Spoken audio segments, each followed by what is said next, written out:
the music is playing right now, and you can still hear me. All right, hey, bro. That's all I can. Turn my headphones on. Yeah, turn my headphones on, bro.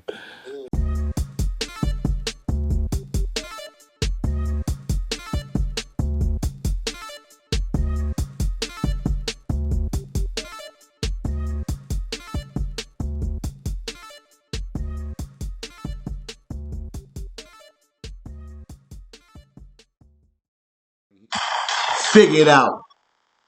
We got this shit popping again. Don't even matter. You ain't talking about me, dog. Who talking? I don't know who talking, but we about to be talking. Deakkon and the Diplomat. Season 2, episode 10, Deakkon and the Diplomat. I'm the Deakkon. That's the Diplomat. Don't worry about having the mac and cheese, bro. We stunting in here tonight, bro. I didn't even lean on it. We stunting in here tonight, dog. We just trying to get some DND vibes. We changing up the format a little bit. We trying to take it back. Kind of probably more so into my element a little bit. Hey, kind of like the little gutter shit, getting out the gutter. We came at it from a, we want to be polished and all that. That shit was cool. I was rocking with that, and we did some good work. You know what I'm saying? We came out there, we had a lot of pro shit popping. You know what I'm saying? Shout out to my own world for getting us up and running and all that. You know what I mean? Shout out to you homes. And right now, this is where we at. Back again, goddammit. We're going to figure out a way to keep giving y'all this. And where I'm at right now, yeah, I feel like I could be a little bit more the Deakkon in this shit. So, Diplomat, might gotta keep me, you know what I'm saying, from going off the rails in this bitch. See, I don't even got my hat on. I don't even got my hat on. And there's a company glass. I didn't pull that glass down.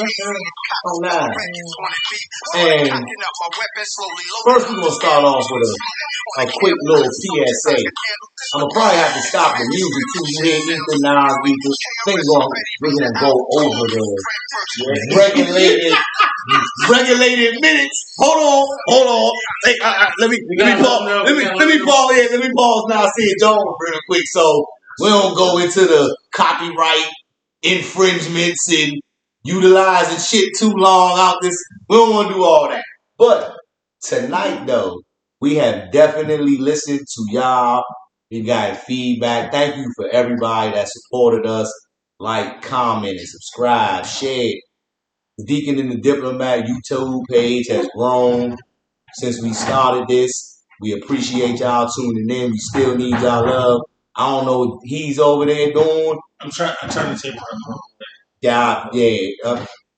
See, we still got technical shit going on. You know what I mean? But we gonna figure it out one way or another. Yo, Sneaky Ricky. Hey, Sneaky Ricky. I couldn't show him on the old joints. These for you, bruh. This the white train that used to go through the stations in Harlem and the Bronx and Queens and all that. The white train. Nothing, bro. All white, the ice white folks, bro. Hook a nigga up. A blank canvas. Blank canvas, bro. Hook a nigga up, young. I like the match shit. I like the match shit. We can talk about a sponsorship or something. Hey. Let's we not sponsored by Jack Daniels, but I am drinking Jack Daniels. It wasn't in the camera, so you didn't have to say shit. You know what I mean? Maybe Jack Daniels want to fuck with us at some point. Jack Daniels hit at us. You know what I'm saying? If we stop, look, if I stop saying the B word so much and the N word so much, maybe Jack Daniels will F with us. And don't say the F word. But tonight is going to be hard to do that because we're talking about raps and shit. Yeah. It's nothing but. So it's going to be kind of tough to not talk about that tonight. So tonight's episode, we are talking about some of the best rap beefs that's ever happened, some of the worst rap beefs that's ever happened. And we're going to probably touch on something that y'all never heard of before. So, back. We had to do this homework. Yeah. Some of this shit brought me back, though, bro. It did, bro. So, one, not only did it bring me back, it also brought me to, I learned a lot. you know, because I didn't grow up in hip hop the way a lot of other people in my generation did. So I went back and really learned like the origin of a lot of the feuds, a lot of the beefs that went on, a lot of the songs that I was bumping unintentionally were straight up diss tracks. I mean, like I had them back to back in my playlist and had no idea that they was beefing with each other. It was beefing, bro. Like, what? I mean, give me an example of that. So one of the examples was 50 Cent in the Game. I didn't know they were beefing for a little bit. You know what I'm saying? Because I had just gotten into it right after Jay-Z. So when 50 Cent came into it, okay, boom, him and G Unit, yeah, the Game, Tony Yayo. That's a little G Unit. That's a little quick, right? And then I'm looking into this and I'm like, oh, that's right. The Game did kind of. I thought he was trying to spread his wings, do his own thing. He kind of was though. Or whatever it was, these niggas had beef. But that's what 50's beef was with the band when he was like, "You not supporting G Unit enough." You know what I'm saying? We need you to be on this G Unit shit and get into all these beefs. Yeah. Game was like, "Nah, I'm more so like," and this is all what the reports say. Yeah. We don't know none of these niggas. I know a couple of them. I know none of them. Just a couple. We don't know most of these niggas. You know what I'm saying? We don't know none of these niggas. None of them. So we just going by what we know. But that Game and G Unit beat actually ended up on my corny beat list. It did. Because the whole G-Unit shit I felt was kind of corny. The 300 bars and running was tough though. Yeah. That shit was tough. I was like, oh. But you know I'm from the era of, I'm from the 80s when I was a kid, hip hop, 90s, early 2000s, the Jay-Z, Nas beat, Jadakiss, Beanie Siegel beat, shit, basically D-Block versus Rockefeller, like D-Block versus Rockefeller. Yeah. East Coast shit. Yeah. Yo, but I still remember when Dog Pound and CNN and Tragedy Gaddafi and Mobb Deep was beefing. QB and them was beefing. When they played, when Snoop and them made New York, New York, they so-called say it wasn't a diss record. That's when Snoop came through and crushed the buildings. When Snoop came through and crushed the buildings, that's what he did. Oh, shit. That was also And then, have you never heard LA? You probably never heard LA. So no. CNN, Capone and Noriega, Mobb Deep, Tragedy Gaddafi. If I'm missing somebody on that joint, I'm not sure. But I know that them cats was on there. They did a response record to the New York, New York called LA. But they was going at them when Dog Pound was saying they wasn't necessarily going at CNN. CNN, Noriega and them felt like, yo, they coming at New York like that. We got to stand up for New York. Who's standing up for New York? Yeah. Oh, yeah. There you go. Yeah, you said that. Yeah. But see, that was one of them short-lived beefs. I won't call it corny because it was two popular groups. Like Dog Pound and Snoop was up there. Yeah. Mobb Deep was up there. CNN, I feel like at that time was down like on the come up, but they was gonna be up there. You know what I'm saying? And so it was a beat that got relevant. It was a relevant kind of like beat, but the music didn't translate. Okay. You know what I'm saying? So I guess the first question, and this is a question kind of for you guys out there too, what makes a good hip hop beat? That's a good question because as I was going through and like just looking at the different beats that were going on, a big reason why a lot of them I didn't know were beefs because there was nothing that I saw outside of the music that tied it together. It was a bunch of subliminal shit. Yeah, it was a bunch of subliminal shit. That's Drake. I seen a tweet that or it was a tweet, a meme, or something that said Drake was the king of talking about a nigga, but only that nigga knew that he was talking about him. It's very So, quick. but the thing is, but that's also very, very personal. He's the type of nigga that'll tell you your penis size is only whatever, because I see you coming out the shower. Only some shit that you'll know. You know what I'm saying? That's the type of shit but see, that's why I don't fuck with Drake on the beat shit. Because you don't have, I mean, it is wild. It is wild. But I feel like that's the type of shit that he'll go to. This nigga was wearing barrettes and all this other type of shit in his head. So what the fuck won't this nigga talk about? I can't speak on that because I've been a bald nigga, so I don't know hair shit. So. Yeah, and you see, I got a low cut, so low cuts. You know what I'm saying? Like it's about to be the summertime. Low cuts, beards, and a motherfucking shirtless summer shenanigans. Yeah, I'm already like my motherfucking push-up game is yeah. I'm trying to tell. That's all you need. All you gotta do, y'all, is just get moving for real. Just gotta stop. You know what I mean? And I'm gonna be in the gym coming to see you. Yeah. He gonna look at because I'm in bullshit. This ain't about that tonight, you said it, not me. I'm right here, right now. This is the zone I'm at. Right. This is the zone I'm at right now, my nigga. You know what I'm saying? So the bet I'll be in there tomorrow morning. Y'all see me. 50 Cent has been in a lot of beats. I feel like he's got to be probably top 3 amount of niggas he's beat with.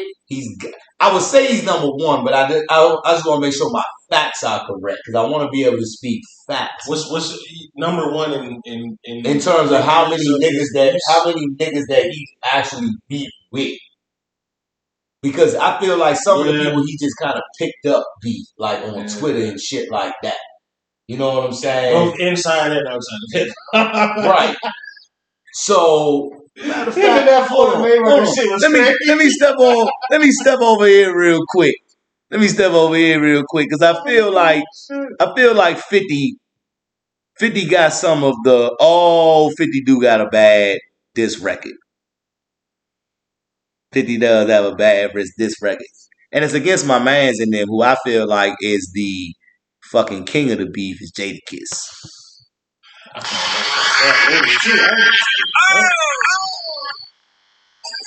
Let's listen to this. This is one of the Tony Yayo and 50 job. 50 also very rarely had any songs that he was by himself. He kept having G-Beats because 50 couldn't give you 2 or 3 verses of a diss track. Jadakiss will fry you for 60 bars straight in a freestyle. And that's not cut off, he's still going. And that's not even his best shit. That's so the 50 Cent Jadakiss beat is top 5 for me. I'm a little biased because I'm a Jadakiss fan. And I was a 50 fan when he came out, so I ain't gonna lie on some of the shit. I don't think 50 can rap like that. I think 50 knows how to make music. He knows how to entertain. When it comes to beat, 50's in his lane because he can talk shit. That's what made that beat entertaining. Same shit with Ja Rule and 50. I think 50 won the Ja Rule beat, but not because of rap. It wasn't because of rap. Because he's petty. Yeah, because he's petty as hell.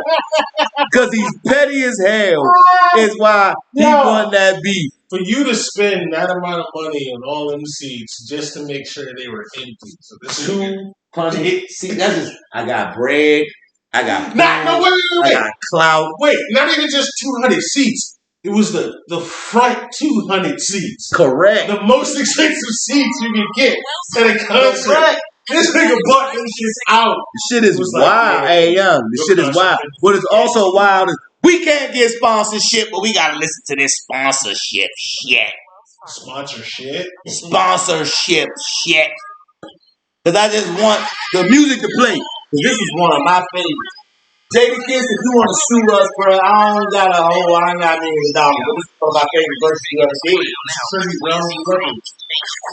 this nigga destroyed 50 on this guy.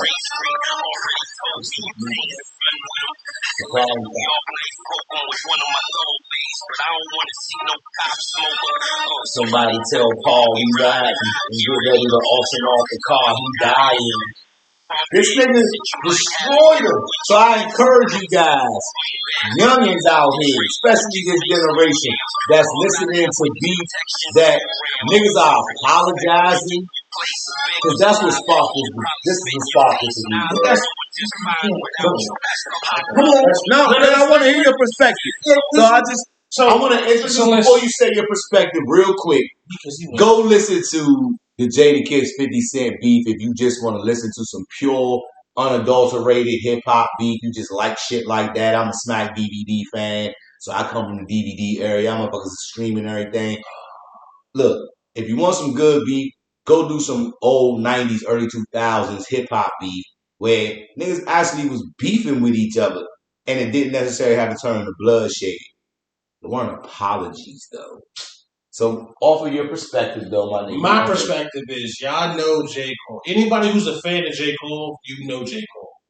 And you can't tell me this apology isn't it's in character. You know what I'm saying? Because one, the diss track, it's like, oh shit, he did that? Because that's always been his thing. He's like, I'm not getting into this shit. I'm doing this shit for me. I'm here to make my claim. So he gets into this shit. Mm-hmm. He makes his diss track. Mm-hmm. He feels some kind of way. He's like, sleep. Yeah. For me to move forward in my craft the way I want to, this is what I gotta do. Y'all can't tell me y'all didn't see this coming. So what you telling me is that he was forced to get out of character? He wasn't forced because nobody's forced to get out of character. Okay. But he may have crossed that tipping point. And he immediately recognized that, oh, this is not what I wanted to do. I need to reconcile. I need to bring it back. And then let my fans know, hey, look, I'm still who I said I was. I mean, even in the 7-minute drill joint, he was saying that, like, you my homie. For sure. But it wasn't so much. It wasn't him putting it out. It was the receipt of the audience that made him say, okay, it's obviously not coming out the way I thought it was. This is what I need to do to make sure. But Kendrick tried to fry this nigga. So why would you respond in anything less than I want to fry you? Because that's not who he is, bro. What do you mean, though? Then that means you're not a champion. Not necessarily. No, you're not a champion. You're not a champion. So I don't give a fuck, right? So, let me explain why. I play sports. Okay. I'm a competitive person. Mm-hmm. I might be hyper competitive, but I'm not competitive to the point where I'm gonna like cheat or do something dirty to win. I want to win with pride. Exactly. I want to win with. I want to win and know that I won it. None of that other shit came with it. As a competitor, if my fucking best friend or my brother or my cousin wears a different uniform, I'm going out to rip your fucking head off.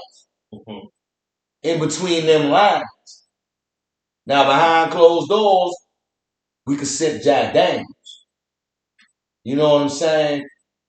But when it comes to whatever we competing at, I'm trying to destroy you. So, because that comes down to me. I don't give a fuck about how you feel. Because this is about me being a winner, not you being a winner. I don't care about how you feel at the end of the day about yourself if you're a winner or a loser.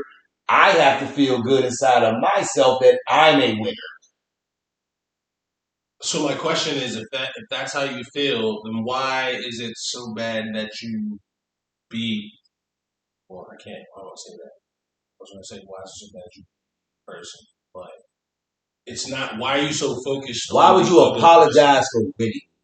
Why would you apologize for being better than somebody? Because he felt the cost of him being better wasn't worth tarnishing. Then you shouldn't have done it in the first place. That's like a motherfucking nigga who goes out and cheats on his girl and then comes back and says, oh, I'm sorry, I shouldn't have did that. You knew it was wrong before you did it. You still did it anyway.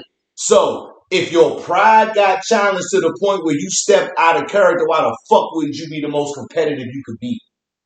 Why wouldn't you give everything in you at that moment and then say, I gave everything in myself at that moment. I don't want to do this again. I showed you what I can do. I don't want to have to do this again. You're my friend. I'm not apologizing. I will go to you and say, bruh, do you see what just happened? You're not as good at me as basketball, but you challenged me to basketball and I punished you. So I'm not going to say I'm sorry for beating you. I'm going to say, bro, I don't want to have to do this to you again, so can we just agree I'm better than you at this? My only retort to that is I think it just goes back to the way he was raised. Maybe that's how. Then that's not hip hop. And that's why people like, so this is where we get into the hip hop versus like whatever the fuck this is now. Because hip hop beef, niggas squashed that shit behind closed doors over a blunt and they talked it out. You know what I'm saying? But they didn't apologize in public saying, I'm sorry for saying what I said. They stood on what the fuck they said. Because the bars were the bars and they hit hard. Correct. So, and J. Cole's bars was nice, but they didn't hit hard because I feel like he actually could have destroyed Kendrick if he wanted to. He could have took him up out of there, but J. Cole's, his flow is just so, it's just so, you know what I mean? I'm saying shit. And this shit is dope. And it's fly. And I don't have to try hard. But to apologize, fuck no. Like again, I think it just goes back to where he was raised. And raised in hip hop or raised period? Because being raised in hip hop, nigga, you gotta get some tough skin. J. Cole don't seem like no sucker ass nigga to me.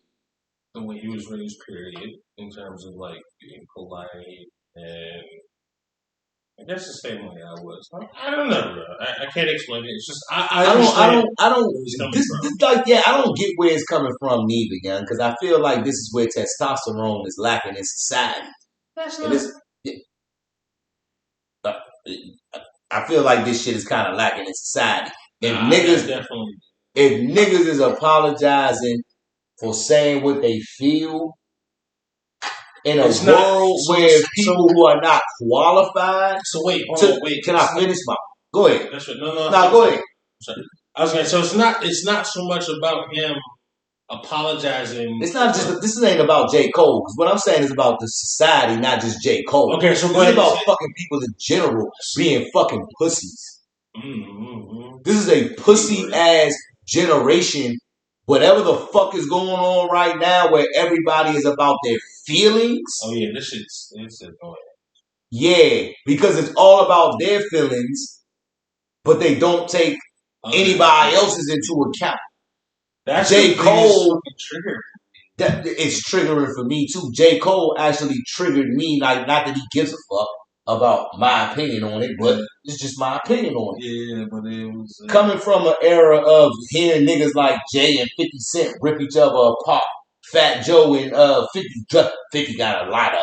Jay and Nas going at each other. 50 got a lot of them. Now, at this point, they might be cool, but at that point, they had real legit animosity, and grown men stepped behind closed doors and talked their differences out like grown men. They didn't apologize in fucking Twitter or X or IG. That's what society is now. This is my point. This is my point. That's the point. That's my whole fucking point. This soft ass, whatever the fuck you want to call it. It is. This nigga fried him and said, "I'm sorry." You think to train to sports and entertainment? In all fairness, I've gotten an asshole when my parents told me sorry. Sports and entertainment overlap and intertwine. You think Kobe Bryant or Michael Jordan or who else is a killer? Shit, Luka Doncic now. LeBron now. Do you think any of them dudes would apologize for going out there and whooping your ass 4-0 to win a championship? Do I think they would apologize? Yeah, apologize. No. So now, justify whatever anything else comes after the word no. You answered my initial question. So what you're about to do is what everybody else does and try to justify and spin the word no. The word is no. So that's definitive and decisive, like niggas are. Everything else is about to be what bitches do and try to spin the narrative. No, that's what bras do. I did it, but it's because and then Hey, y'all, fuck that, no. I'm simply saying, do they feel like apologizing? No. Do they maybe have within their hearts compassion? No. Yes, they do. No, the fuck they don't. That's what makes them a killer. And that's what I'm about to tell you, bro. That's what separates me and you. That's what makes you the diplomat and me the Deakkon. Okay. And that's why I challenge you, my nigga, to read The Mamba Mentality by Kobe Bryant. That nigga don't have compassion about killing you on the court. Not about killing. It's not. There's no compassion. You're a competitor. Why the fuck do you feel sorry for your opponent for not being as good as you? That's ridiculous. If I felt sorry for niggas that I was in the fucking desert with, oh, you don't pull your gun as fast. Guess what? We're not doing the Deakkon and the Diplomat. It's no. So give me a fucking break, bruh. It's all the same. It's either in you or it ain't. It's either in you or it ain't. So I'm sorry. Go ahead. That kind of triggered me. This might turn into a trigger episode, and I don't want it to do that. I noticed that, but I'll be calm. So what I was saying is that to look at the situation in its entirety and look at it from your perspective, from their perspective. Whose perspective? Your opponent. Fuck my opponent. That's the perspective I look at it from. Is fuck my opponent for sure.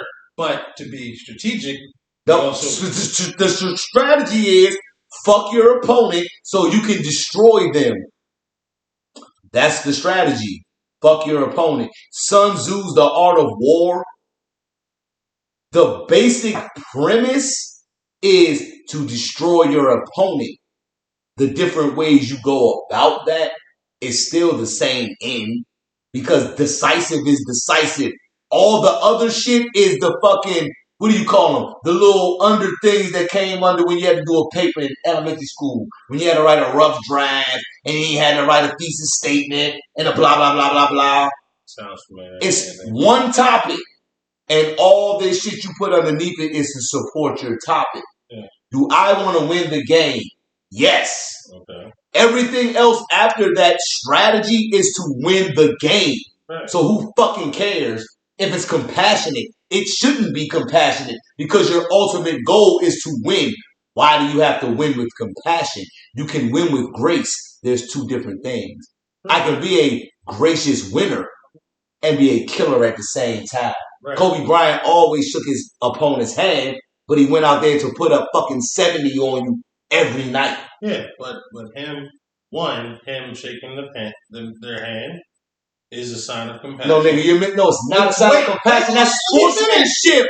It's sport. No, nigga. See, did you play sports? I did play sports. It's not compassion. That's sportsmanship. That is what's being. It's not compassion. No, if it was compassion, then sportsmanship and compassion would be the same word. They have two different definitions because they're two different words. They're not the same thing. Empathy and sympathy are not the same thing.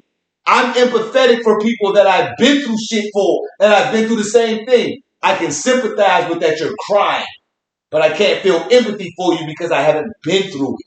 I don't know what you're feeling. I feel bad that you feel bad. That's sympathy. That's why English is my first and masterful fucking language. And this is where I get into debates where I get triggered because people like to play with semantics. And they like to play with words to try to fit their narrative. And if you were in a court of law, most of these bitch ass niggas will be in jail because you're going to tell on yourself. I wanted to win, but I did it in a way that I was nice to him and I could have scored 40, but I missed a couple of shots on purpose to make him feel good about himself. The fuck out of here. You just told yourself that you threw the fucking game, nigga. That you point shade. You're going to jail. Any rap beef niggas wanted to kill each other. Nowadays, these That's what I thought, but they never niggas want to did. stay, not kill each other literally, and I'm going to rephrase that. Not kill each other literally. Kill each other on the song. Right? Yeah. Some beefs did spill into the street because if you was a nigga that was beefing with somebody that's in the game and you right there, you might be actually having that shit in the street. But guess what? It wasn't rapping about shooting each other when I was growing up. They wasn't telling on themselves on their records when I was growing up. Like, niggas might say, yo, you can meet me off the track at the studio, but we not about to talk about what we about to do. You can see me, fight me, and a lot of times it could have been a whole brawl. Now niggas is beefing because, oh, he said he ain't like my song. Pussy shit. Pussy shit. Pussy shit, bro.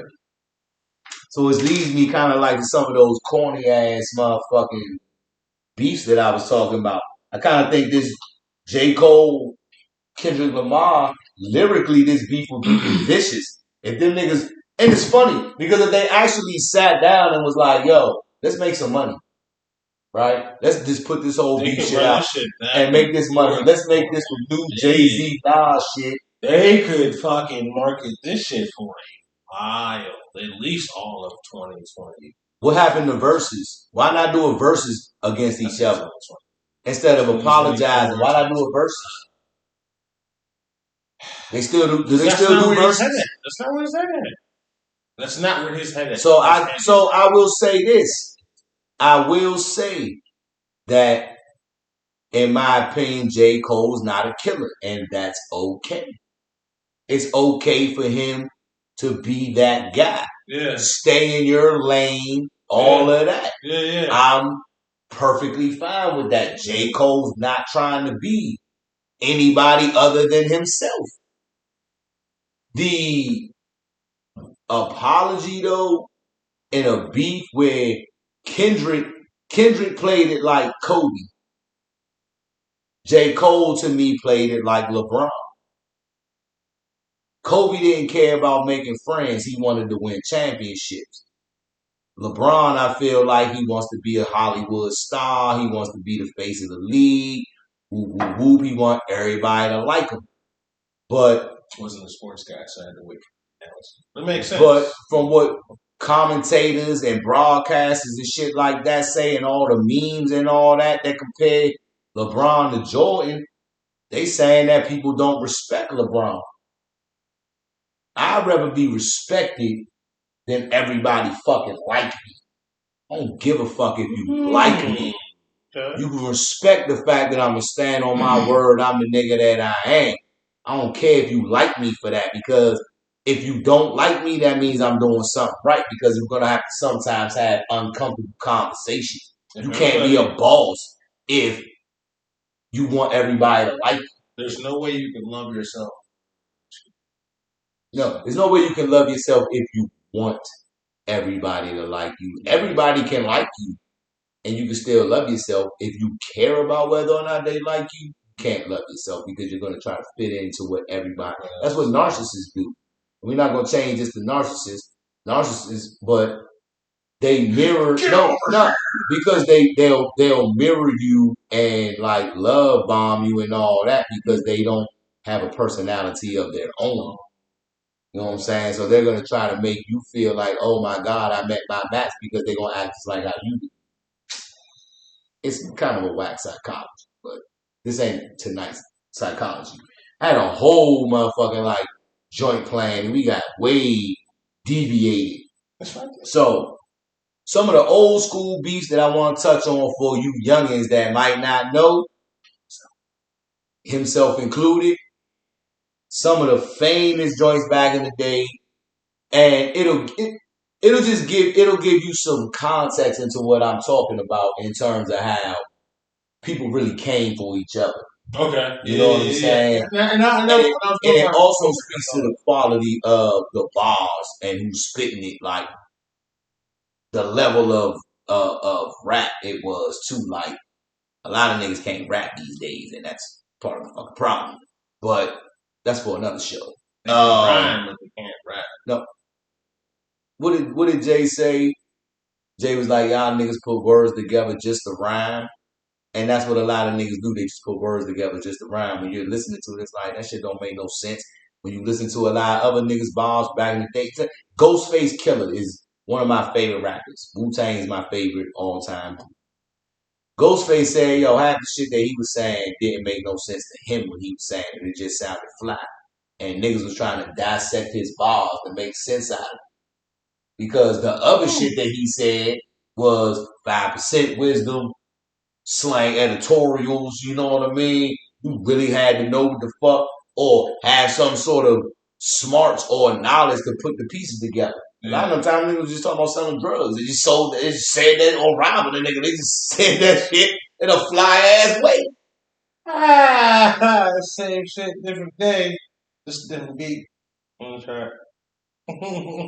Raekwon said, high potent white Kit Kats we sell up in the hood. What does that sound like?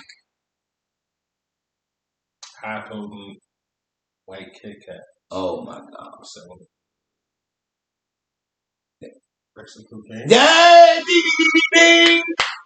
Hey, don't do me like that, my nigga. You know. I just was like, if I said high potent and then white, you didn't. I would have thought that. You didn't have to. But then, hold on. Yeah. You're right. That might have. But I'm just saying. Though. What do you mean? You know me. I do know you. That shit. I know you to be smart, and I'm figuring it out. You are a smart guy. You did figure it out. That's what I'm saying. But what I'm saying is, how many niggas out here is talking the same shit? They just saying it in a clever way. That's all this is. That's all this shit is. So to me, what makes a good beat is how can you lyrically dig at somebody, say some hard hitting shit where it's like, oh, you make me feel like that might be true. Remember when Jay said, I left condoms in your baby seat? When he was on the Super Ugly joint, you're super ugly. Yeah, I did. I speeding in your Jeep. Left condoms in your baby seat. Bro. He was talking about Nas's baby mother, how he was fucking Nas's baby mother, right? But it was just part of the album. It was one of the few albums I actually bought. High school. Super Ugly came out when you was in high school. I was in military. Super Ugly came out. So was in high school. Fuck. Damn, I'm old. I got myself a gun. Yo, I had no idea that was I had no idea, bro. That was his response track. So listen, that's the crazy part. The niggas was telling him, don't put that shit out because that shit is whack. The worst part about the whole beef in this interaction is I didn't know they were beefing until I heard Ether. When he was like, pow, pow, pow, pow. Because Jay-Z. Because Super Ugly was the response to Ether. And niggas was like, yo, Super Ugly is whack. When I found out it was a response, I was like, nigga, you about to get killed. Yeah. Nas responded to that Ether shit. Responded to the takeover when he was like, when the streets keep calling, heard it when I was asleep. That nigga wasn't even paying attention to that shit. He was like, yo, y'all niggas is throwing these little dumbass shots, bro. I don't even care about y'all niggas. I'm gonna wake up. That nigga probably didn't even wipe the crust out his eye, bro, and did Ether. And at the end of it, one of my favorite lines on that track, though, is at the end of it. And it's probably because I'm a Jadakiss fan. When that nigga was like, you pop shit and apologize, nigga, just ask Kiss. Because Jay-Z and Jadakiss was beefing. And Jay-Z signed Jadakiss to Rockefeller Records because he was like, yo, I don't know no parts of you in a lyrical beat. Trivia question. Why did Jadakiss and Jay-Z stop beefing? You did your homework. Boo can't save you here. Shout for that. I was pressed for an act legend. I almost bought a Vigor just so I could have something that was close to it. So anyway, what was I saying? You was talking about the beef between JD. Oh yeah, Maya is the hint. I have no idea. Okay, so I tried to look it up. Talks about the beef. It all started on Jay-Z's first with R. Kelly's Fiesta. Right, Jadakiss was supposed to be on that. Oh. In place of so Jadakiss was supposed to be Jay-Z on the Fiesta remix. No. Period. I'm gonna say this. This is the Deackon's opinion. This is the Deacon's opinion. That's crazy because I grew up on Jay-Z, so it should have been Jadakiss. Jadakiss should have been Jay-Z. Diddy fucked the locks up from the beginning. Who? Diddy, Puff Daddy, Sean Combs, the Rump Wrangler, the Diddler, whatever you want to call that nigga. He fucked up the locks by signing them and turning them into the shiny suit niggas when they was G's. Once they fucked with Rough Riders, and they had some mixtape shit too, where they was showing who they fuck they really was. And if you actually listen to Money, Power, and Respect, you can hear them itching to like break the fuck out and be who the fuck they really are. But they do shit like the Benjamins and gotta get, if you think I'm Jake, they get all that shit because they was trying to sell records, whatever. So Jadakiss was the original person on the Best of Me joint, right? I can't let you, right? I got so many bags of money that they won't fit in the bank. That's his jump. So when the remix came out on the DJ Clue jump, Jay-Z. No, yeah, okay. That was supposed to be Jadakiss. That was on the Backstage Pass album. So the Lock song, which is why I kind of appreciate Drake from this one standpoint. If you could talk about, Drake makes great music, but I'm talking about for the beef shit. No, just strictly with the beef shit. I don't fuck with Drake and beef. Drake makes great music, but the beef shit, I can't get behind Drake. He's too light skinned.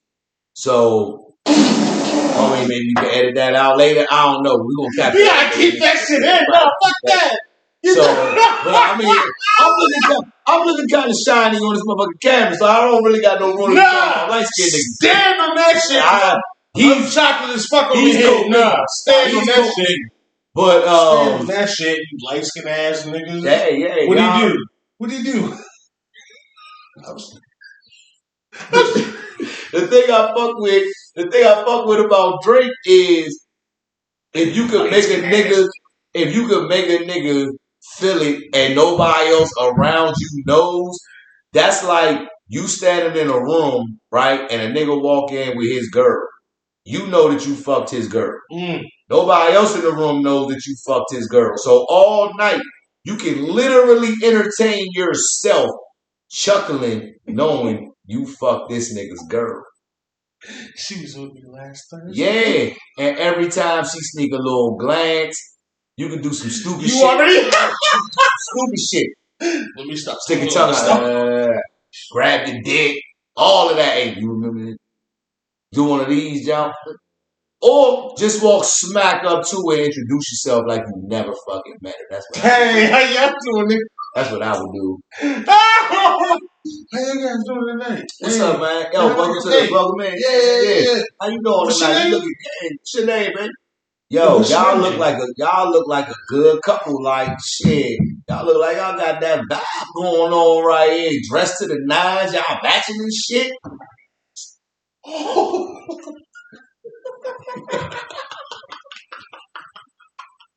Hey yo, I'm not gonna stamp that, but I do believe if 3 people that don't know each other tell you something about yourself, that is probably true.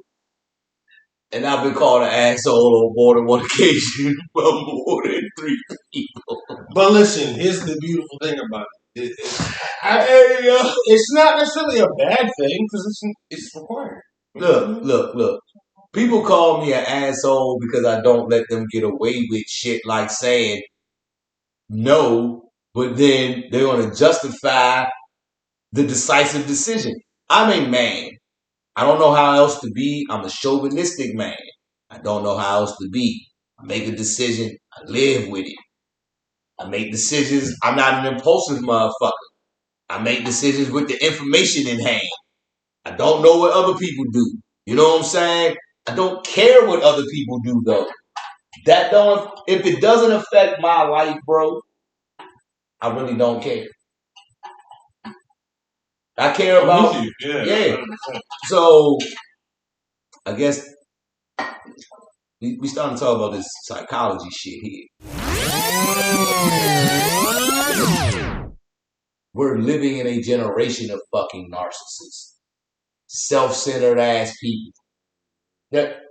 It's hard, bro. They are, and everybody that's selfish and self-centered is not a narcissist. 100. But every narcissist is selfish and self-centered.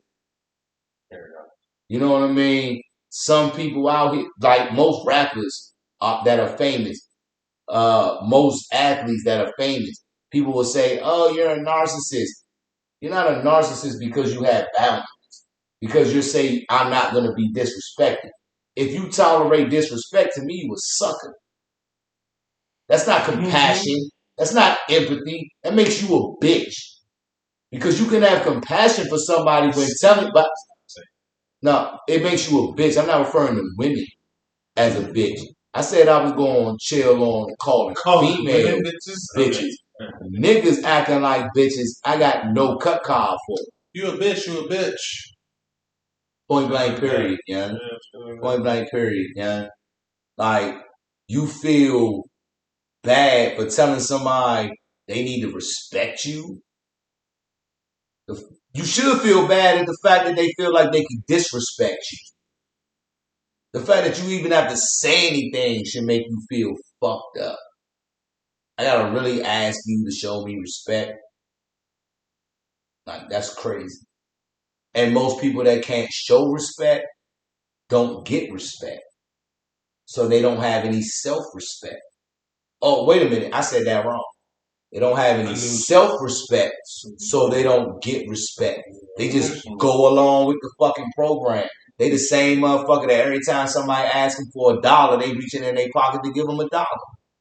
But you can't afford to buy your own fucking food or get your own shit, but you giving every bum you come across a fucking $1 like God is going to reward you later. God rewards those that take care of themselves because those that take care of themselves can take care of others. Yeah. The biggest part about that was kind of it was triggering. For you, that maybe was the experience you went through. It's a little triggering. This might turn into a mental health podcast. It's all. But I didn't want to do that because I saw a meme. And it was kind of funny, actually. The meme said that motherfuckers that have mental health problems start a podcast. Hey, you know what? And I was like, yo, that shit is funny as hell, man. Fuck you very much. Fuck you very much, young. I'm gonna give you the fuck you in the L, bitch ass nigga. Hold on, I gotta do it from this side. In the L, bitch ass nigga.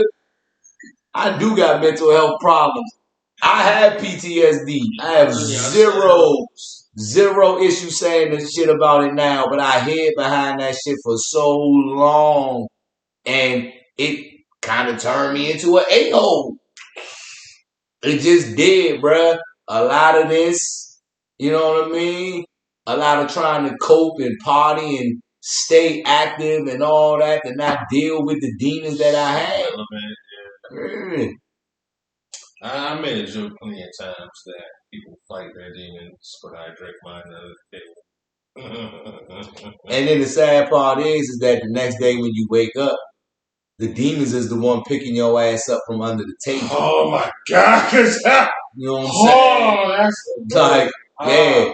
You think you beating the demons. The demons ain't going nowhere. Them niggas is right there laughing at your ass, sleep under the table, probably fondling you, and you don't know because you passed out drunk.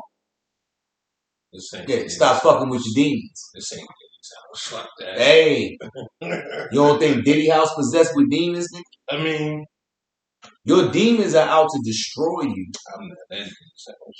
If you can identify what your demons are, then That's happening. you might have a chance to defeat them.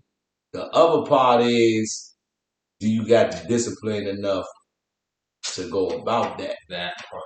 One of the reasons that I've started to like kind of slim down and, you know what I mean, I'm gonna get my shit back is that I stopped drinking so much. Beer, you know what I'm saying? And when I first moved back around my old way, I was drinking Natty Daddy 6-packs like shit. Natty Daddy's 8%. 8%. Hey, yeah, I was on my way to being an ump.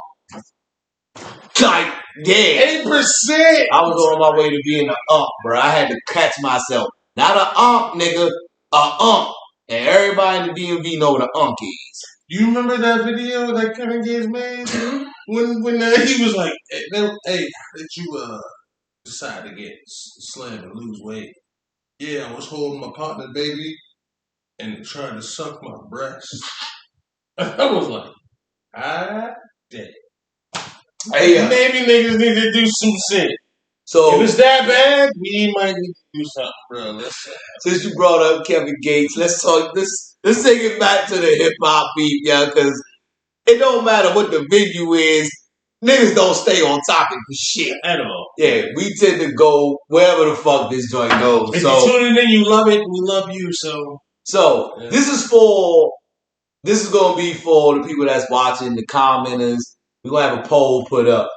What is your top 5, if you can even like wackest rap beefs? What are your top 5 most like influential, impactful, I guess hard hitting, memorable rap beefs?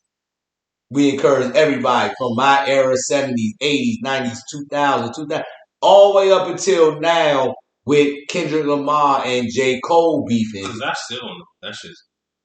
I don't know what it's about either, because I heard when I was doing my homework, and I was looking it up, Drake and Future, in my heart, the dynamic duo, they're beefing over some shit. So, and I got questions. She's cute, but she ain't even like bad. You know what I'm saying? Something for these niggas to be beefing over. Because I'm seeing Future got like, look. There's a list. Future was fucking. There's a list. Russell Wilson's wife name? Sierra. Sierra, right? He was fucking Sierra, right? Russell Wilson's wife is crazy. It's Sierra. Yes, it's Sierra. She had her. I knew Sierra more than Russell Wilson when they got together. I'm a football fan, so I've known Russell Wilson, who he is, since he played at fucking NC State. Sierra, I can't tell you one fucking song Russell this bitch Wilson's sang. right is crazy. Russell. I almost called her Future's baby mother. That's great. But it's not wrong, so it's factual. I just couldn't think of her name. I was about to call her Olivia. The 50 Cent bitch, since we was talking about this beat shit. Yeah. So when the last time she made a song? Because she's been Russell Wilson's wife for the last decade. That's how people know her. They call her Russell Wilson's wife. They don't call her Sierra no more. She ain't making no music. The last thing I heard is My Goodies. My Goodies, exactly. And her goodies. So, you said we know a couple in the industry.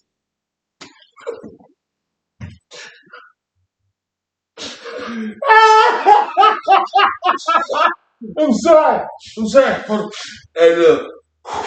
Bring it back. I met a couple people from travel. One. All right, so we asked a question about the top 5 wackest rap beats. Top 5 wackest rap beats. And then we asked the question, we gotta let the Sierra shit go right The top 5 wackest rap beefs and the top 5 best rap beefs or most whatever. And please, please, please, please, please don't say Biggie and Tupac. Because that's given. And truth be told, both of them were murdered. And while we don't know, we know, but like, yeah, we know, but like, it's no quote unquote, yeah, direct court. Like, there was bloodshed and people lost their lives behind it, is what my point is. And y'all can get DNA from a fucking hair strand from a hoodie from 4 years ago? This nigga's upset about that.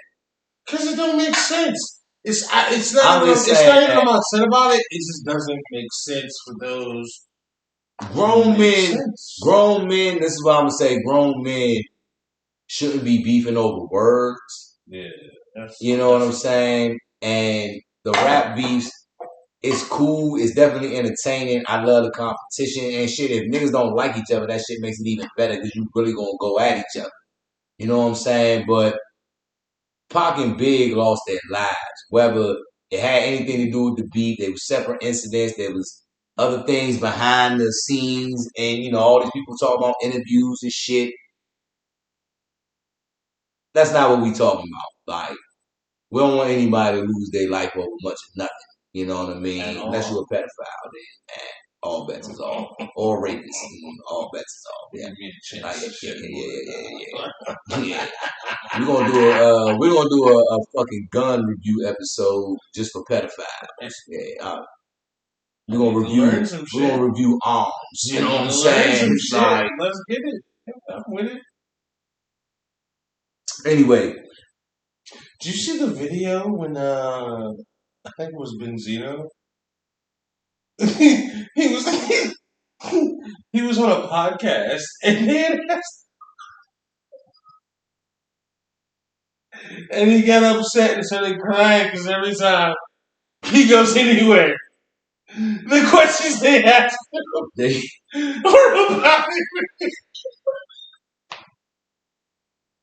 He can't even live his own life now.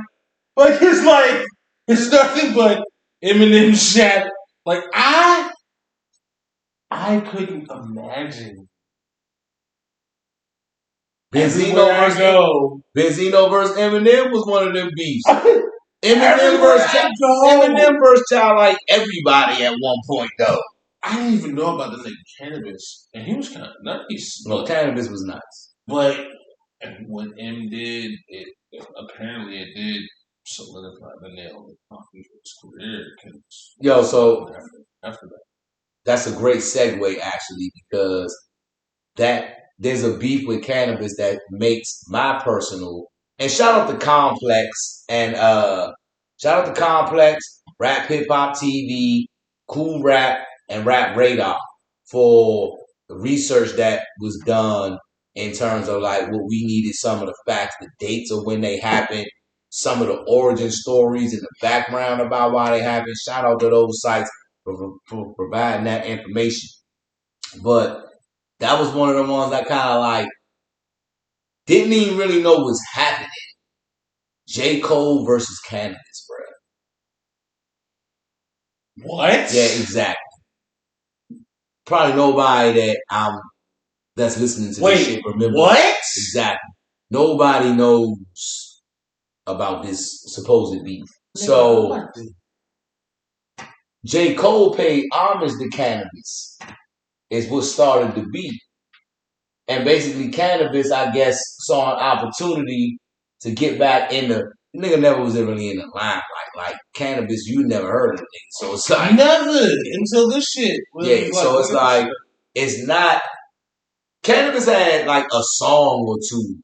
Like he was out there doing his thing. The nigga was nice, but it's some niggas that's just like, you sound like everybody else. So you might be lyrical as fuck, but niggas at that time didn't want to hear lyrical shit. And then you beef with LL Cool J, like you was done, bruh. This nigga's on NCIS. Okay. Wait? So when LL Cool J was on NCIS, that was around the time him and Kendrick. No. But my point is, LL Cool J is LL Cool J, nigga. Your name is Cannabis. Okay. Like I said, LL Cool J was a part of Def Jam, original part of Def Jam. LL Cool J was in Crush Groove with My Radio. Nigga, you're Cannabis. You're not gonna take LL off the map. LL probably could have made a motherfucking diss song about how he took this nigga girl. And didn't even take his girl yet. And Cannabis girl would have been like, I'm going to fuck with LL Cool J. Oh, shit. That's wild. That's wild. I'm just saying. Do what? I'm just saying. If I was dealing with my ex and Megan Good came and said, Deakkon, I've been watching your podcast. I think we need to go out. There's something about you. I don't know what it is about you, but I just feel like, deuces. Yeah, I didn't even have to look at you. Deuces, bitch. Sorry. Oops, we're going to edit that part. Deuces, young. You gotta keep that in. Young lady. You know what I'm saying? I am going out with Megan Good for one night, and I'm throwing my relationship away. If it was my ex, if it was somebody that was really like worth it, then I might have considered it. She fucked up. Well, I might have considered it if it was somebody. Yeah, like, and Megan Good is my superstar crush. Megan, are you still fucking with that Jonathan Majors nigga? I heard he's going to jail. Can't do much for you from there. I don't know. Yeah, and honestly, young, I need your connection.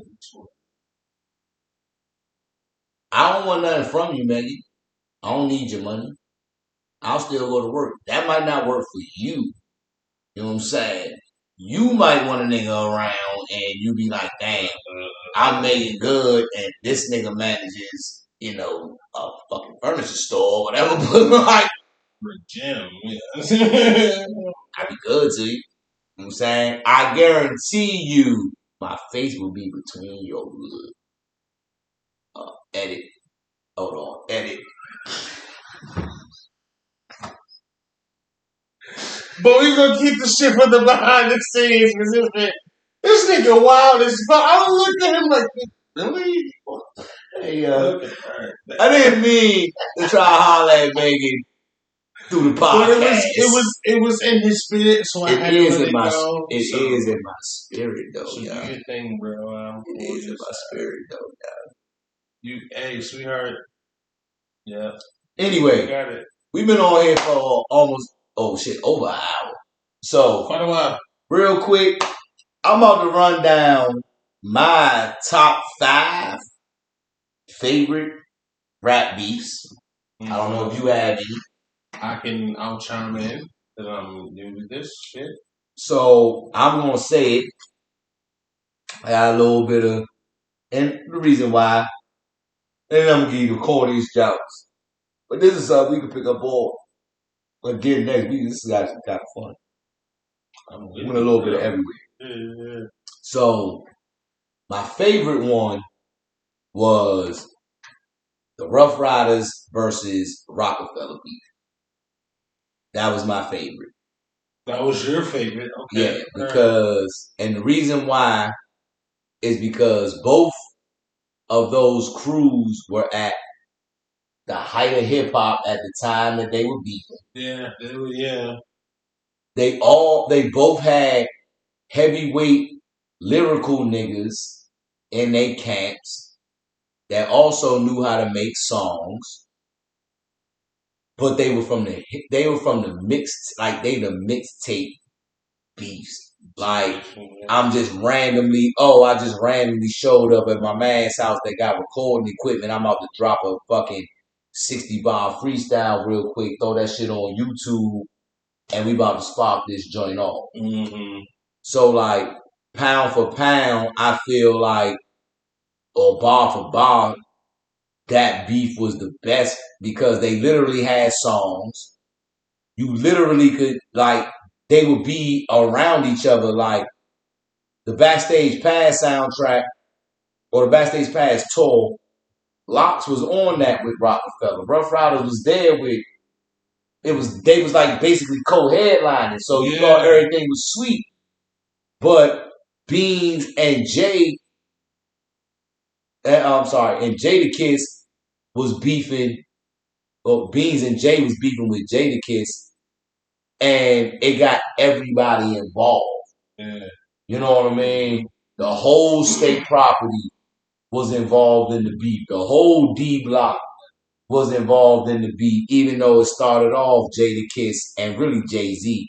But Beanie Siegel and Jadakiss kind of just like ended up being the two to go at. And I'm going to just say this. Why that is because Jay-Z didn't want no parts of Jadakiss, bro.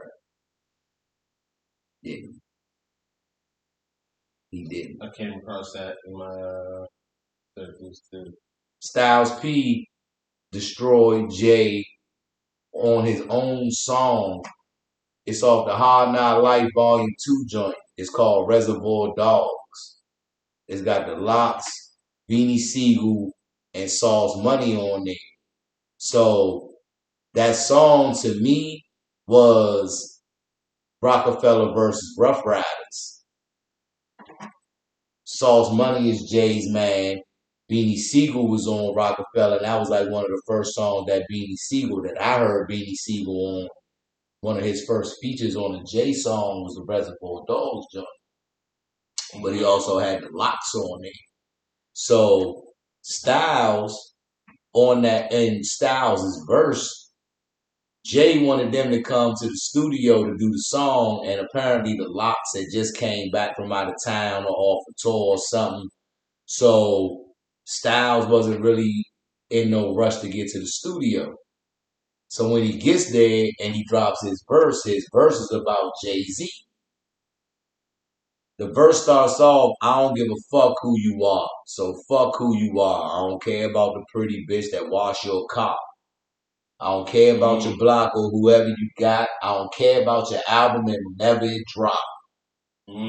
So he's like, yo, I don't give a fuck about your deadline, nigga. I don't give a fuck about when you gotta turn this shit in.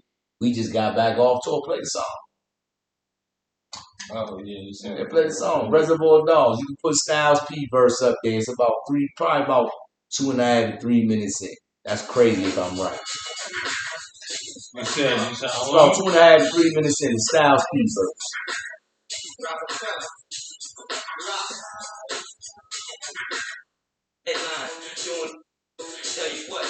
Nope, that's Jay's verse. Keep going. Styles is right before Jay. So probably, how long is the song? Long 5 minutes. All right, so go to 4 minutes and 10 seconds.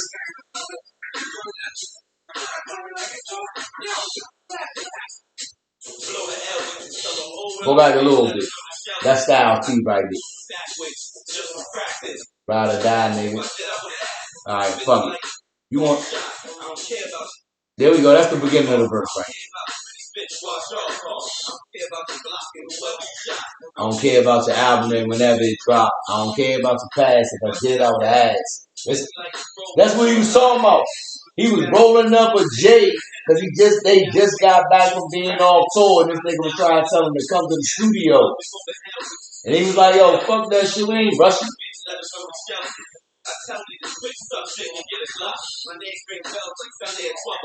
I'm half past 7, but 6 and 11.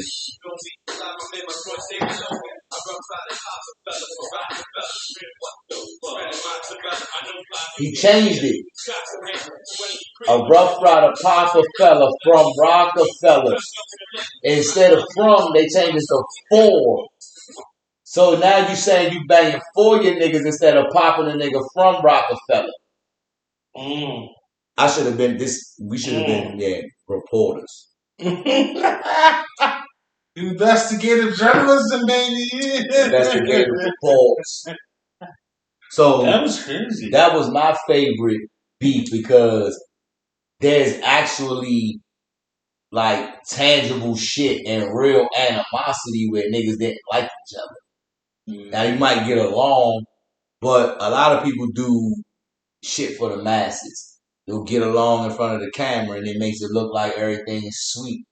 You know what I'm saying? I keep making the parallel between music and sports because I'm a huge sports fan, huge music fan, and there are a lot of parallels in sports. A lot of times, once you especially get to the pro level, but even on college and sometimes high level high school teams, that motherfuckers don't get along. You know what I'm saying? Y'all come from different areas, different backgrounds, all that. Everybody wants to be the man. Mm. So the real dynamic in human psychology began to take over. I don't give a fuck about, not me personally, but some people feel like, I don't care if we win. I just want to get my 20, 25 a game so I can get a look at college. My goal is to go to college, not to fucking win in high school. Some people that's like NBA. I ain't passing the ball to y'all niggas. Yeah, I'm about to go out here and drop 40 every night so the NBA scouts will look at me. Y'all niggas are some scrubs. Mm-hmm. You feel me? So it's like,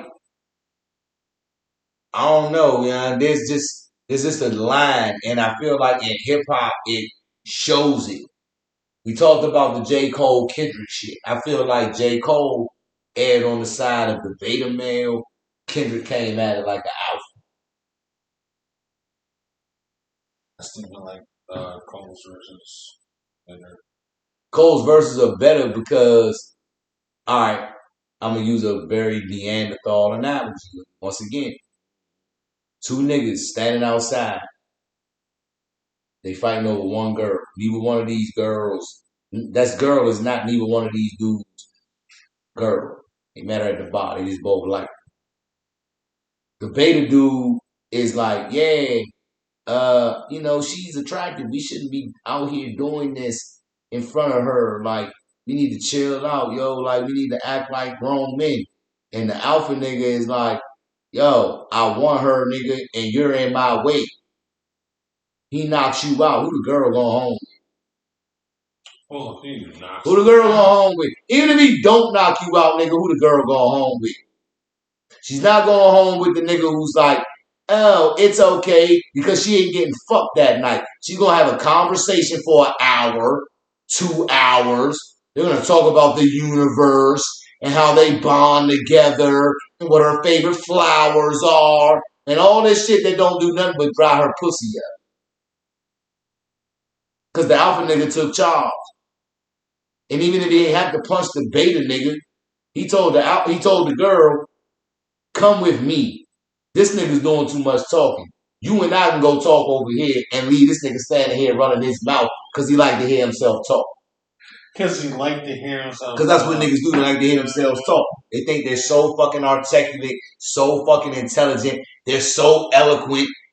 They love to hear themselves talk. And bitches turn their ears off because they want to hear.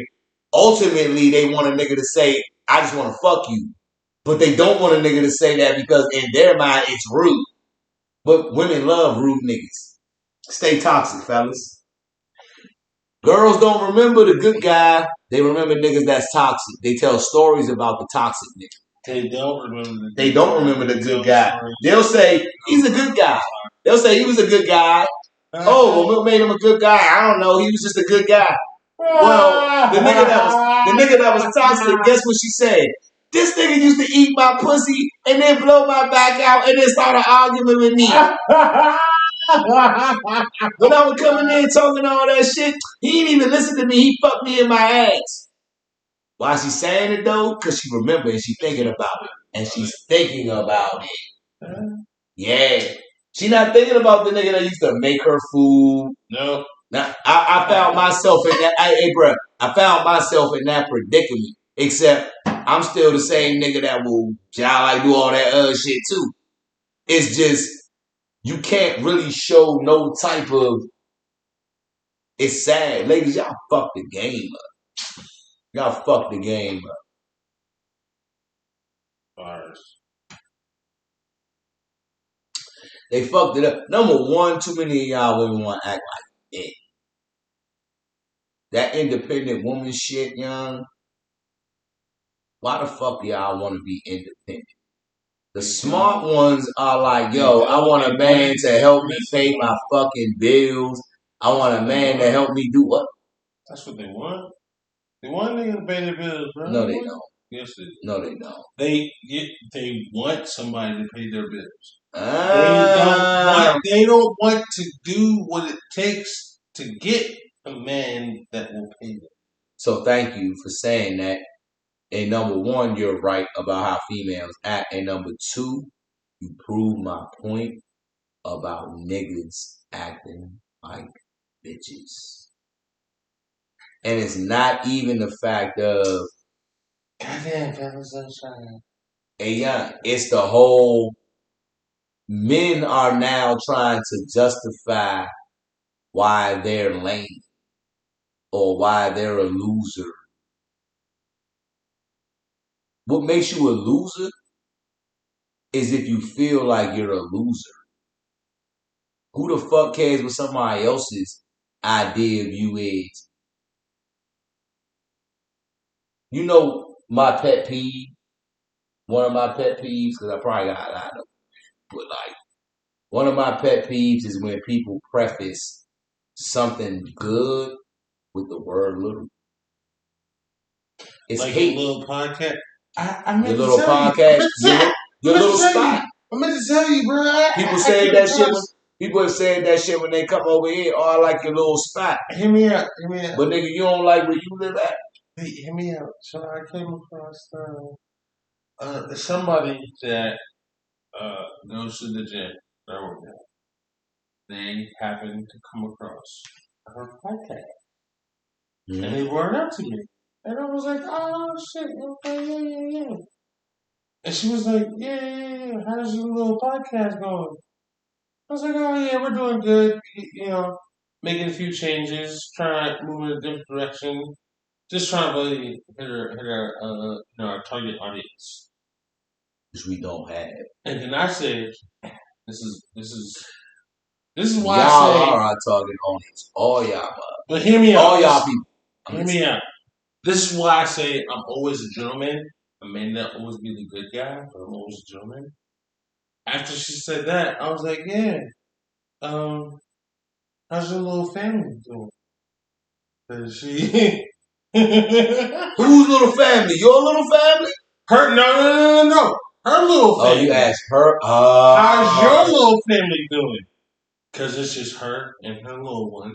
No man. And she's got another one on the way. Whoa! So you're pregnant again? Yeah. Wow! I hate to tell you, baby, but your prospects, you're done. But no, she was like, how's your little? Yeah, I seen you. How's your little podcast going? Oh, great. It's going great. It's growing like your baby bump, bitch. I didn't say that. But I said it.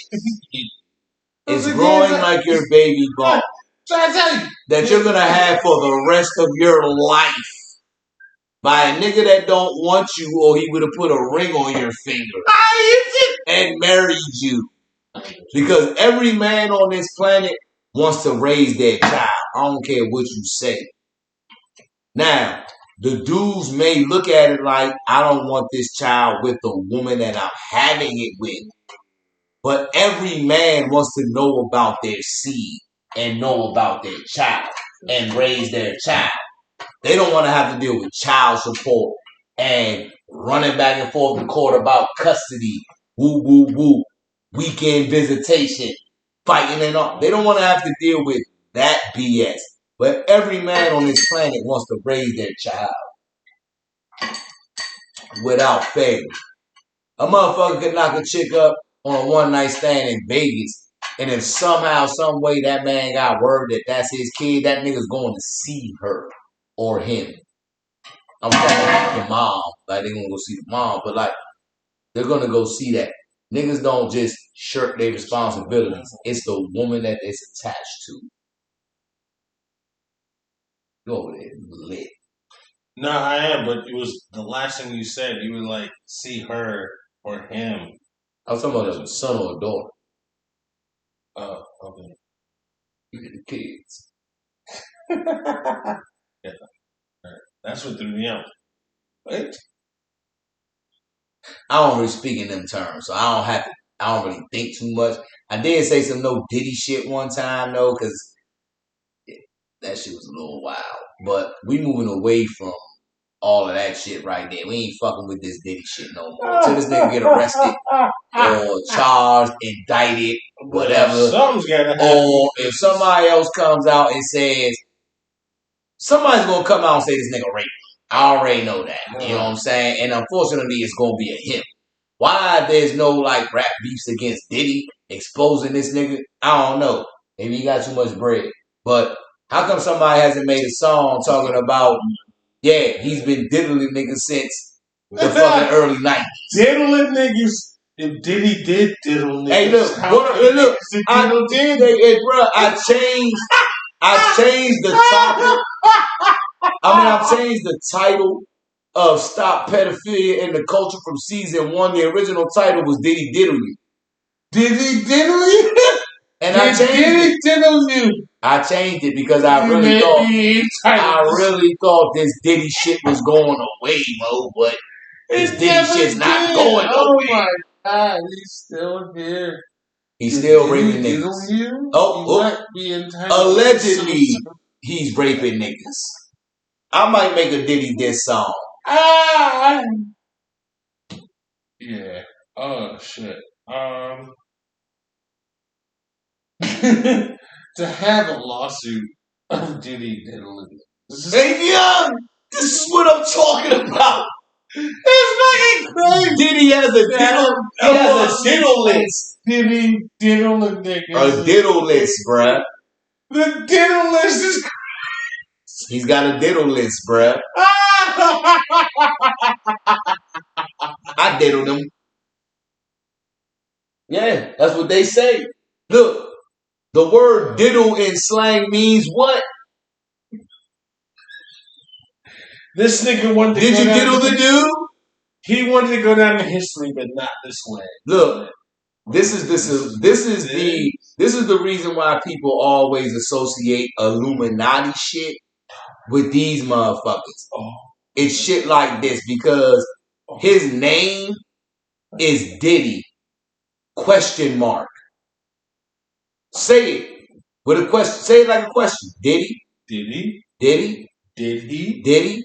There you go. Diddy? No, how niggas say it. Not like how white people say it. How do niggas say it? Diddy? Diddy? Diddy? Did he do that? Diddy? Did he do that? Diddy? That's crazy. Okay.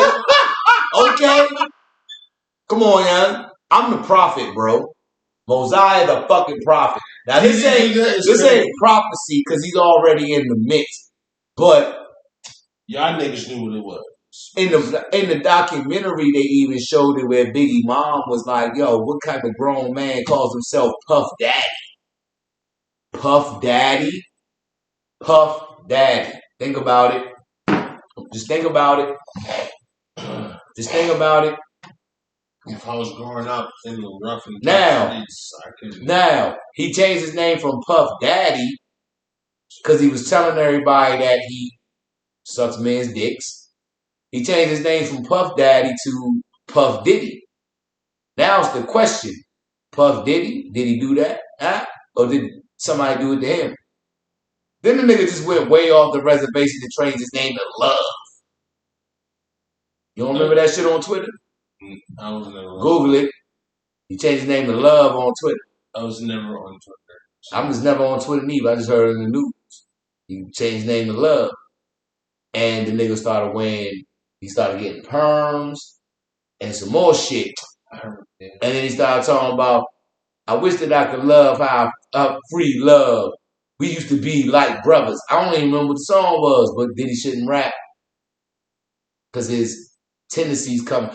My whole point is, who fucking cares? If the nigga gay, why the fuck do you care? Who cares, though, young? Only part I care about is if this nigga's raping or molesting underage people. And if he's sex trafficking and raping underage people, this nigga needs to be under the jail. But if he is fucking willing participants, who the fuck cares? Not me. Nobody tomorrow's gonna come in and buy something from me and talk about Diddy fucking niggas in some mansion. Nobody cares. Well, let me not say that. Some people do care because the shit gets millions of views, so people do care. We just don't give a fuck. We talked about it because y'all motherfuckers like it, but we don't like it. I don't get diddled. I'm assuming this nigga don't get diddled. Fuck no. I was just waiting for the cosign. No, I don't. Yeah. So anyway, I'm assuming this nigga. I mean, you be saying you don't like the ideal woman. So I don't like the idea of having. No, I asked you about your ideal woman. My ideal woman has 36C breasts. She has a 4-pack with a little bit of like that little stomach pop, like right here, like that little pop, but by the navel, where it's not all the way flat. She got long legs, nice calves, nice. Tall, huh? I like 5'6", 5'7" is cool. 5'6" preferably, so she got on, heels. She about my height, little, you know what I'm saying? So she can still rock the heels and be right there. You know what I'm saying? The ass don't gotta be super fat. It just gotta be soft. Yeah. Soft cheeks. You know what I mean? Preferably, yeah, she got a little, like, she could be as hood as she fucking want to be as long as she know how to be classy when she need to be. I like class and character. Yeah. You know what I'm saying? It don't necessarily care. I don't care about where she come from. It's about how she know how to, like, carry herself. You know what I'm saying? So I got my ideal one. Oh, and her head comes to the middle of her back. Oh, yeah. So.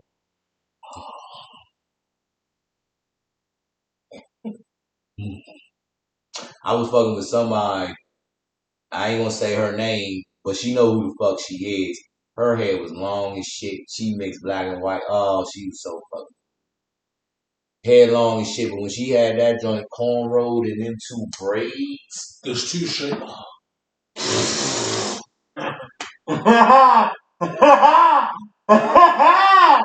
Look, even the Diplomat and way straight the fuck off of talking about hip hop beats. I didn't even get to my top 5. I only talked about one. So, alright, Rockefeller Rough Rider. I'm gonna run through this real quick. Rockefeller Rough Riders was my number 1. Jay-Z and Nas was number 2. Okay. Yeah. Jadakiss Beanie Siegel, number 3. Didn't know about that. Keep going. Yeah. Ice Cube and NWA, just because No Vaseline was a great diss record. And then NWA felt the need to keep responding to that record because No Vaseline was just that dope. I'm gonna take a loss. And then that's only 4, so I really guess I only got 4. So you know what though? I take that back because Eminem's beef with nobody because I feel like Eminem would destroy like 90% of niggas that try to rap against him. Everybody did go up against I'm so it was a time where the Gucci Man and Jeezy joint was like to me because they kept putting out songs. Yeah. Every time there was something said, it was something answered. It was just like back and forth. I like the mixtape shit, the battle rap. Okay. Smack DVD, like all that shit is what I fuck with. That's what I grew up on. And those type of beefs are what I like, where it's lyrical, you talking shit. Y'all might be cool or have been cool at one point or know enough about each other that your bars are gonna have substance. You're not just saying, oh, you're gay. Like, you don't know that. But if you say, yo, I seen you in the club with such and such because we was hanging out and last night you got your dick sucked with your titties out. You know what I'm saying? Like, you was literally in the club to see it. And with the bars. Oh, see, this nigga keep asking me for the bars. Because they want it. This is what they want, bro. I'm trying to tell you. Alright, so you know what? This is what we about to do. Yep.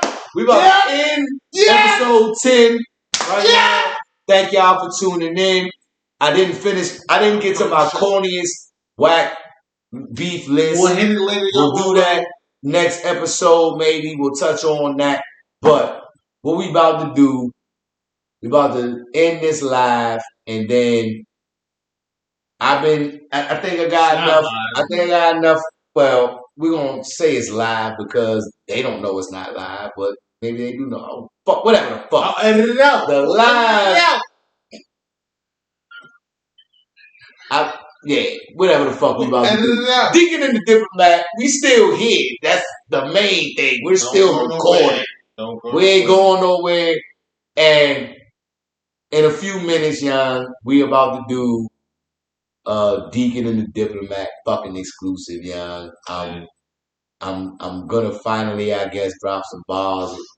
Gotta get this audio together. I've been drinking, and I will tell you, I'm not a rapper. I'll preface it with I'm not a rapper. Either one of us. So whatever the fuck might come out of my mouth, don't hold it to me. You know what I'm saying? Or hold it against me. I'm just talking. So with that, thank y'all for tuning in. Episode 10. We will be back again. Hopefully. Actually, I don't even care how this shit look. Oh, white phone positive. This is some DND shit. We ratchet as fuck. Back in the element, goddamn. Sneaky Ricky. Whole fucking Hey, young. Hey, bro, I got the blue joints with no check too. Plain blues too. You can fucking paint on and make a design, my nigga. Holla at me, yo. You got my IG. He one of the people that support us. Sneaky Ricky fuck with you. Crash Brawler, Samaya, Tony, love y'all. Robbie, Speedy. Fuck, I know I'm missing some people. Joe. Come on, y'all. I know I'm missing somebody. You done got Boss Lady Diva. Or that's your name on TikTok, but I know you be tuning in. That soldier, that mercenary, my boys. You know what I'm saying? Yeah. Kurt, Jason. Who else? Oh, Aaron. Mom, Dad. Yeah, Mom, Dad. I don't know if y'all look, but y'all do look. Appreciate y'all. Who else? I'm missing somebody. Yo, I know I'm missing somebody, young. Whoever I'm missing, it charging to the liquor, young, and not my mind. It ain't my brain, young. Charging to the liquor. But we definitely love you and support y'all. Everybody that's tuning in. Oh, my man Lex. Yo, RIP my man Chucky, young. Fuck the bitch nigga that did that to that nigga Chuck. Hope y'all, you know where you going, bruh. So anyway, RIP to my man Chuck. And we'll see y'all next week, young. Deakkon and the Diplomat, one love. If I freak this little joint with the phone and put the music on, it's going to probably be a little fluke. So you're going to have to look at my ugly ass face. I got a face for radio. So you're going to have to look at me real quick while I'm turning this shit off. Don't edit this part out. I ain't no pro on this thing, but I love doing it. So we love y'all watching, tuning in, appreciate everything. Yeah, we'll be at this next week. So holla.